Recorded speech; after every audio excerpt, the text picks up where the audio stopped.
इस वीडियो में हम लोग 68 बीपीएससी मेंस की तैयारी का डे 6 देखेंगे, जिसमें हम लोग बिहार में कला का विकास देखेंगे। सबसे पहले हम लोग बीपीएससी द्वारा विगत वर्षों में पूछे गए प्रश्नों को देखें तो 39th बीपीएससी में प्रश्न पूछा गया था बिहार की कला एवं चित्रकला पर एक निबंध लिखिए। और वर्तमान में भी बीपीएससी का पैटर्न जिस तरह से बदला है और जिस तरह से प्रश्न पूछने का ट्रेंड चेंज हुआ है, तो हो सकता है कि आगे होने वाले एग्जाम में भी कला, चित्रकला या पूरे विकास बिहार में कला के विकास के क्रम पे ही आपसे सवाल पूछ दिया जाए। अब हम लोग देखेंगे कि हमें बिहार में कला के विकास में कौन कौन से टॉपिक देखने हैं। तो सबसे पहले हम लोग परिचय देखेंगे, उसके बाद विकास का क्रम देखेंगे, उसके बाद हम लोग उसकी विशेषताओं को देखेंगे एक एक करके, और फाइनल लास्ट में हम लोग एक छोटा सा निष्कर्ष देखेंगे। सबसे पहले हम लोग परिचय देखते हैं। बिहार कला और संस्कृति की दृष्टि से प्राचीन काल से ही एक समृद्ध राज्य है, जहां मौर्य कला, पाल कला और पटना कलम ने बिहार की कला और संस्कृति को एक नई ऊंचाई प्रदान की। कला के विकास ने धार्मिक सौहार्द के साथ साथ सामाजिक समता को स्थापित करने और आर्थिक समृद्धि को बढ़ाने में अभूतपूर्व योगदान दिया है।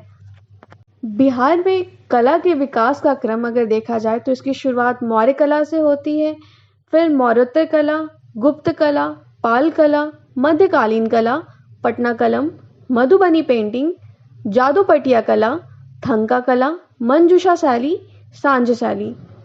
मौर्य कला की विशेषताओं को देखा जाए तो बिहार में कला की शुरुआत मौर्य कला के विकास से होती है, जिसमें पाषाणों को काटने और छीलने की अद्भुत कला, उस पर की जाने वाली चमकीली पॉलिश, कलात्मक चित्रयुक्त मृदभांड, उत्कृष्टता को समाहित किए हुए यक्ष एवं यक्षिणी की मूर्तियां तथा अशोक के स्तंभों पर पशुओं की आकृतियां मौर्य कला को नवीन मौलिकता प्रदान करते हैं।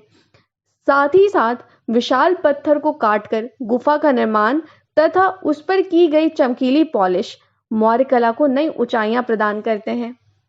मौर्योत्तर कला की विशेषता। मौर्योत्तर कला का विकास बिहार में आंशिक रूप से ही हुआ।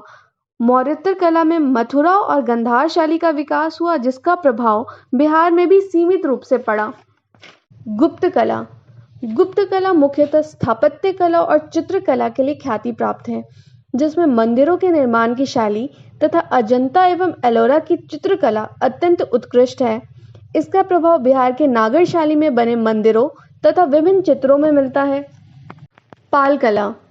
पाल कला का विकास 8वीं से 11वीं सदी के मध्य पाल शासकों के द्वारा किया गया था, जिसमें धीमन और विटपाल के द्वारा कांसे और पत्थर की बनाई गई मूर्तियां उत्कृष्ट हैं। साथ ही साथ उदंतपुरी, विक्रमशिला महाविहार, कलात्मक मृदभांड, पांडुलिपियां और भित्ति पर की गई चित्रकारी पाल कला को खास महत्ता प्रदान करती हैं। मध्यकालीन कला। मध्यकालीन कला मुख्यतः सल्तनतकालीन कला का मिश्रण है, जिसमें मेहराब, गुंबद, मीनार बनाने की कला मध्यकालीन कला की मुख्य विशेषता है। बिहार में सासाराम में शेरशाह का मकबरा मध्यकालीन कला का मुख्य उदाहरण है। पटना कलम। पटना कलम मिश्रित शैली के रूप में विकसित हुई थी, जिसमें रंगों का चयन, रंग भरने की विधि, विषय वस्तु का चयन तथा सादगी और समानुपातिकता, लघु चित्रों की श्रेणी, प्राथमिक और द्वितीयक रंगों का प्रयोग तथा आम लोगों से गहरी लगाव पटना कलम को उत्कृष्टता प्रदान करते हैं। इस कलम में नवीनता और सजीवता कला को जीवंतता प्रदान करते हैं। मधुबनी पेंटिंग।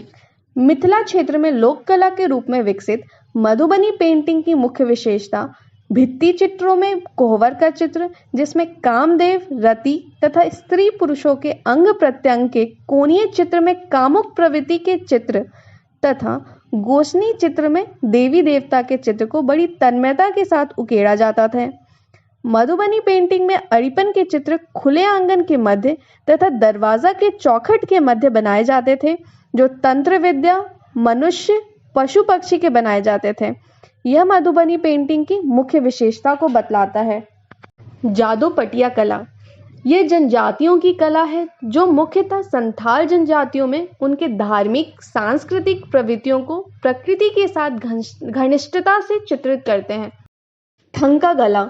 यह कला बिहार में तिब्बतीय क्षेत्र से आई है, जो मुख्यतः बौद्ध धर्म से प्रभावित है।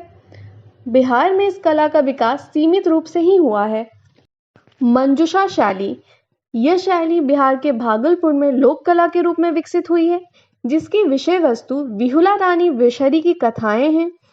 सनई की लकड़ी से मंजूषा के चित्र बनाए जाते हैं, जिस पर विहुला विषहरी के चित्र उत्कृष्टता से चित्रित किए जाते हैं। सांझ शैली, सांझ शैली का विकास बिहार में पटना के क्षेत्रों में हुआ है, जो मुख्यतः धार्मिक और सांस्कृतिक प्रवृत्तियों से जुड़े हुए हैं। निष्कर्ष, बिहार कला व संस्कृति की दृष्टि से एक समृद्ध प्रांत रहा है, जिसमें मौर्य कला, पाल कला, पटना कलम और मधुबनी पेंटिंग ने अविस्मरणीय योगदान देते हुए कला को नई ऊंचाइयां प्रदान की। लेकिन वर्तमान में प्रशासनिक उदासीनता के कारण मधुबनी पेंटिंग को छोड़कर अन्य कला पतन के कगार पे है। अगले वीडियो में हम लोग जनजातीय विद्रोह शुरू करेंगे, जिसमें पहला हम लोग संथाल विद्रोह देखेंगे। मेरे अगले वीडियो के नोटिफिकेशन के लिए चैनल को सब्सक्राइब करें और वीडियो अगर अच्छा लगता है तो वीडियो को लाइक करें। धन्यवाद।